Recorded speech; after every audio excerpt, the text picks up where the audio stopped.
Video बघणाऱ्या प्रत्येकाला महाप्रपंचतर्फे तेजस तुंगारचा सप्रेम जय शिवराय, सप्रेम जय श्रीराम.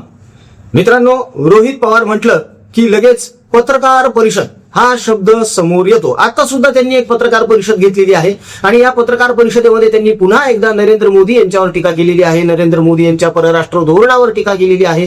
नरेंद्र मोदी यांच्या नीतीवर टीका केलेली आहे आणि यांचं म्हणणं असं आहे की देश खड्ड्यात चाललेला आहे आणि लवकरच देशाची दुरावस्था होणार आहे, किंबहुना आत्ताच देशाची दुरावस्था झालेली आहे असं रोहित पवार यांचं ठणकावून सांगणं आहे. आणि नरेंद्र मोदी हे कसे चुकीचे वागत आहेत हे सांगण्यासाठी त्यांचा आटोकाट प्रयत्न सध्या सुरू आहे. नेमकं हे नरेंद्र मोदी यांच्यावर टीका करत असताना काय बोललेले आहेत ते आपण ऐकणारच आहोत, बघणारच आहोत. मात्र त्यातला एक थोडासा संदर्भ तुम्हाला देतो. जॉर्जिया मेलोनी या इटलीच्या ज्या पंतप्रधान आहेत त्यांना नरेंद्र मोदी यांनी एक पार्लेजीची टॉफी दिली, एक चॉकलेट दिलं पार्लेजीचं, आणि त्याच्यावरून सगळ्याच विरोधकांनी नरेंद्र मोदी यांना टार्गेट करायला सुरुवात केली की जशोदाबेनला कसं वाटलं असेल वगैरे वगैरे. त्यात वाटण्यासारखं काय, जशोदाबेनला तर माहिती सुद्धा नसेल की यांनी टॉफी दिली म्हणून. आणि टॉफी दिल्यानं बिघडलेलं काय आहे, ते गिफ्ट आहे. आपण असे गिफ्ट देतोच ना एकमेकांना, तसं ते गिफ्ट आहे, दॅट्स इट. पण यामध्ये एक गोष्ट लक्षात घेण्यासारखी आहे मित्रांनो. अहो, जपानच्या राष्ट्राध्यक्षाला, राष्ट्रपतीला भगवद्गीता दिली त्यांनी आणि 80,000 कोटी रुपयाची बुलेट ट्रेन आणली. इकडे 1 रुपयाची टॉफी दिली आणि आणणार आहेत आता भरपूर काही इटलीमधून इकडे आणणार आहेत. इटलीमधून काय फक्त अँटोनियो मायनोच येऊ शकते का? प्रकल्प पण येऊ शकतात मोठे मोठे. त्या दृष्टिकोनातून प्रयत्न सुरू आहेत, सगळे वाटाघाटी चालू आहेत, आंतरराष्ट्रीय स्तरावर चालू आहे हे सगळं. अहो, गल्ली बोळातले हे जे नेते आहेत यांना काय करणार आहे, आंतरराष्ट्रीय संबंध कसे असतात, काय असतात ते. उगाच उचलली जीवनी लावली टाळूला असं करतात हे लोक. त्यात परत महत्वाचा मुद्दा असा आहे, बघा तुम्ही, नरेंद्र मोदी कोलकात्याला गेले पश्चिम बंगालमध्ये आणि तिथे त्यांनी झालमुरी खाल्ली आणि पूर्ण देशभरामध्ये झालमुरी फेमस झाली, बरोबर आहे. आता त्यांनी पार्लेजीचं मेलडी दिलं, चॉकलेट, आणि अख्ख्या जगामध्ये पार्लेजी पण फेमस झालंय. आहे की नाही कमाल या माणसाची. उगीच नरेंद्र मोदी म्हणत नाही त्या माणसाला. मित्रांनो, रोहित पवार यांनी जी टीका केलेली आहे नरेंद्र मोदी यांच्यावरती आपण बघणारच आहोत. मात्र त्या अगोदर एक छोटीशी विनंती आहे मित्रांनो. बघा, मारणाऱ्यापेक्षा जगवणारा मोठा असतो आणि देणाऱ्याचे हात हजारो फाटकी माझी झोळी ग, अशी अवस्था कोणाची होऊ नये असं मनापासून वाटतं. म्हणून आणि जे खरंच अडले नडलेले आहेत, गरजू आहेत ना, त्यांच्यापर्यंत मदत पोहोचावी आणि त्यांच्या आयुष्यामध्ये काहीतरी सकारात्मक बदल आपल्या मार्फत घडावा, या निर्मळ अपेक्षेने आणि निस्वार्थ भावनेने आपण आपल्या परिवारातर्फे कर्म करत आहोत. कॅन्सरग्रस्त रुग्ण जे आहेत त्यांचे औषध उपचार अत्यंत गरजेचे आहेत. ते महागडे असतात मित्रांनो, खर्चिक असतं हे सगळं काही. गोरगरीब आहे, कुठून कुठून खेड्यापाड्यातून आलेले लोक आहेत. 10 रुपये सुद्धा नसतात चहा प्यायला यांच्याकडे. त्यांना आपण मदत करत आलेलो आहोत. दैनंदिन वस्तू पुरवतो आपण त्यांना, चपला पुरवतो, छत्र्या पुरवतो, त्यांच्या भोजनाची, अन्नदानाची व्यवस्था आपण करत असतो. आपला जो बळीराजा आहे, जो दुष्काळातून होरपळून निघतोय, त्याच्या गुरांसाठी, त्याच्या पोरांसाठी चारा पाण्याची आणि भोजनाची व्यवस्था करतोय आपण. त्याच्या घराच्या डागडुजीची व्यवस्था करतोय आपण. हे सगळं काम जे चालू आहे, हे सगळं कर्म जे सुरू आहे ना, ते अनेकांच्या आशीर्वादानं आणि पाठिंब्यानं सुरू आहे, आधारानं सुरू आहे. तुम्हाला सुद्धा विनंती आहे मित्रांनो की या सत्कर्मामध्ये तुम्ही सुद्धा मन मोठं करून निश्चितपणे आपलं योगदान द्या. शेवटी आपलं कर्मच आपल्या सोबत येणार आहे. आपल्यामुळे जर एखाद्याच्या आयुष्यात सकारात्मक बदल घडून जर स्मितहास्य त्याच्या चेहऱ्यावर येणार असेल तर यापेक्षा मोठं समाधान दुसरं काहीच असू शकत नाही. तेव्हा दिल्या गेलेल्या जीपे, फोनपे क्रमांकावर आपल्या इच्छेनुसार, मर्जीनुसार आपल्याला जे योगदान देता येऊ शकतं निश्चित द्या मित्रांनो. ट्रान्झॅक्शनचा स्क्रीनशॉट व्हॉट्सअपवर नक्की पाठवा, म्हणजे त्याची पावती बनवता येईल आणि ट्रॅक रेकॉर्ड ठेवता येईल. मन मोठं करा आणि सामाजिक जाणीव, जबाबदारी याची जाणीव ठेवून पुढे या. आता बघूया रोहित पवार यांनी काय मुक्ताफळ उधळलेली आहे. खरं तर कांदा प्रश्नावर रोहित पवार यांना बोलायचं होतं, मात्र त्यांची गाडी परत घसरली नरेंद्र मोदी यांच्याकडेच आणि आपल्या डोक्यामध्ये सुद्धा कांदेच भरलेले आहेत हे त्यांनी पुन्हा एकदा दाखवून दिले. कसं ते हा व्हिडिओ बघून तुम्हाला निश्चितपणे कळेल.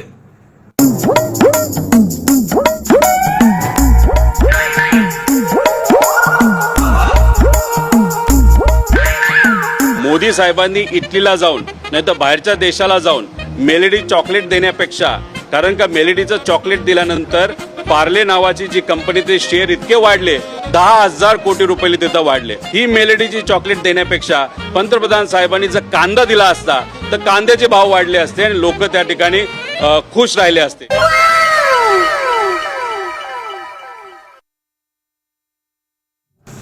रोहित पवार यांचं म्हणणं असं आहे की जॉर्जिया मेलोनी यांना जे पार्लेजीचं टॉफी दिली, जे चॉकलेट दिलं मेलडी, त्यामुळे पार्लेजीचा शेअर खूप वाढला म्हणे जगभरामध्ये. 10,000 कोटी रुपये कमवले म्हणे त्यांनी एका दिवसामध्ये. खरंच असं झालेलं असेल का? अशी काही बातमी शेअर मार्केटमधून तर अजिबातच झालेली नाहीये. मग रोहित पवार यांच्याकडे ही माहिती कुठून आली असावी बरं? का रोहित पवार रोज सकाळी 9 वाजता लॅपटॉप घेऊन बसतात, समोर कॉम्प्युटर समोर बसतात का मार्केट उघडायच्या वेळेस आणि मार्केट बंद व्हायच्या वेळेस? रोहित पवार काही शेअर मार्केटमध्ये सुद्धा इन्व्हेस्टमेंट करतात का? करतही असावेत कदाचित, कारण आत्याने ट्रेनिंग दिलेलं असेल, कारण आत्या स्वतःच बिटकॉइन मध्ये ट्रेडिंग करतात ना. मध्ये आत्याचं म्हणजे सुप्रिया सुळे यांचं ते बिटकॉइनचं प्रकरण बरंच गाजलेलं होतं. हा, पुढे त्याची काही चौकशी झाली नाही, तो भाग निराळा. कोणी तो प्रकरण किंवा ती घटना लावून पण धरलेली नाही, त्याचा मागोवा कोणी घेतलेला नाहीये, पाठपुरावा कोणी केलेला नाहीये. असो, हरकत नाही, होईल पाठपुरावा पुढे मागे काहीतरी निश्चित त्याच्यातून कळेलच. पण तुर्तास तरी त्यांचं बिटकॉइन प्रकरण मागे पडलेलं आहे. त्याचप्रमाणे रोहित पवार देखील काही शेअर मार्केटमध्ये ट्रेडिंग करतात का, असा प्रश्न येतो. आता रोहित पवार यांचं म्हणणं असं आहे की ते मेलडी चॉकलेट देण्याऐवजी जर कांदा दिला असता तर कांद्याला सुद्धा भाव मिळाला असता. बघितलं कसे आकलीचे तारे तोडलेले आहेत. म्हणजे जॉर्जिया मेलोनीला जर यांनी कांदा दिला असता तर जगभरामध्ये भारतीय कांद्याचा भाव वाढला असता म्हणे. पण कुठेतरी मान्य केलं यांनी. टोमणा मारत असताना का होईना मान्य तर केलं ना किमान, की नरेंद्र मोदी यांच्यामुळे एखाद्या गोष्टीची किंमत ही वाढू शकते, एवढं तरी किमान या लोकांनी मान्य केलं नकळतपणे. पण हे किती मूर्खपणाचं उदाहरण दिलं हो, की कांदा दिला असता तर कांद्याचे भाव वाढले असते म्हणून. आहोत त्या जॉर्जिया मेलोनीला जर कांदा दिला असता तर इथल्या शेतकऱ्याला काय फरक पडला असता त्याचा? आणि जगभरामध्ये सगळीकडेच कांदा उत्पादन होतच ना. कांद्याचा भाव हा गगनाला भिडला असता जर नरेंद्र मोदी यांनी जॉर्जिया मेलोनी यांना कांदा गिफ्ट केला असता तर. हे यांचं म्हणणं आहे. बरं, दुसरीकडे रोहित पवार अजून असेच अकलेचे तारे तोडत सुटलेले आहेत. रोहित पवार यांच्या मते ते जे टॉफी चॉकलेट आहे मेलोनीला दिलेलं मेलडी, ते 1 रुपयाचं आहे म्हणे. आणि ह्या 1 रुपयाच्या चॉकलेट प्रमाणे आपल्या देशामध्ये पेट्रोल आणि डिझेलचे दर रोज 1 रुपयानं वाढत आहेत म्हणे ह्या परिस्थितीमध्ये. आता चला, आपण गेल्या 30 दिवसांचा जरी हिशोब केला तरी पेट्रोलचे आणि डिझेलचे भाव किंवा दर हे किती रुपयांनी वाढले पाहिजे होते? तर 30 रुपयांनी. मात्र किती रुपयांनी वाढलेले आहेत?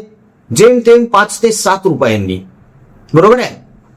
मग रोहित पवार यांचं बीजगणित सुद्धा चुकीचं आहे का? खराब आहे का? घाणेरडे आहे का? हो, हे शाळेत गेले होते का कधी? रोज 1 रुपये या दराने जर पेट्रोलचे भाव वाढत आहेत तर आतापर्यंत किती रुपये वाढायला पाहिजे होते? याचा सरळ सरळ हिशोब सुद्धा रोहित पवार यांना देता येऊ शकत नाहीये. उगीच काहीतरी बोलायचं, उगीच काहीतरी टीका करायची, उगीच काहीतरी विरोधाला विरोध करायचा.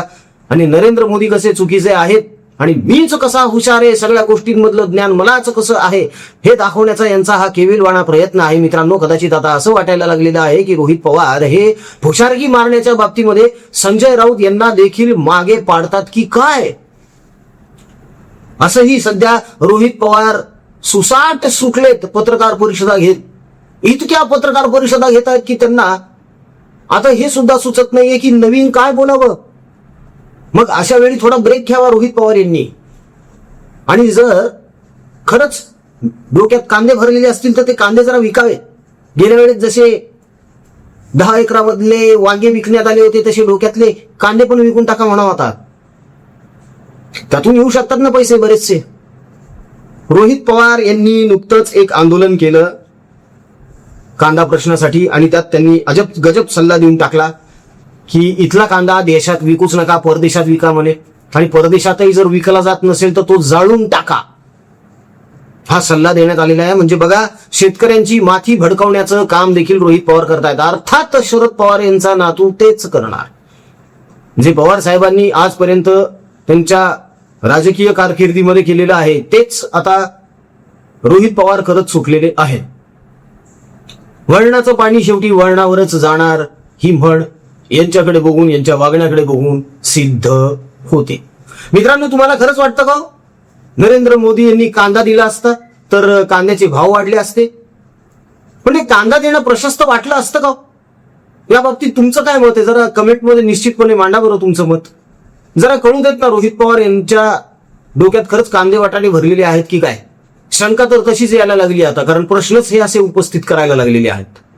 मित्रांनो, आपलं मत कमेंटमध्ये निश्चित मांडा. जाता जाता परत एकदा हात जोडून कळकळीचं आवाहन आणि विनंती करतो, कर्करोगग्रस्त रुग्णांचे औषध उपचार करणं खूप गरजेचं आहे. महागडी औषधं आहेत, हालाकीच्या परिस्थितीतली लोक आहेत, कुठून कुठून आलेले आहेत, खेड्यापाड्यातून लांब लांबहून, ज्यांच्या जेवणाची सुद्धा व्यवस्था नाही. आपण करतोय आपल्या परीनं जेवढं जमतंय तेवढं, तुमच्या साथीनं तुमच्या सहकार्यानं सुरू आहे. आपण बळीराजासाठी करतोय, विद्यार्थ्यांसाठी सुद्धा करतोय. तेव्हा दिल्या गेलेल्या जीपे फोन पे क्रमांकावर आपल्या इच्छेनुसार मर्जीनुसार जे योगदान आपल्याला करता येऊ शकतं ते निश्चित करा. परिवारासाठी, या लोकांसाठी, त्यांच्या आधारासाठी.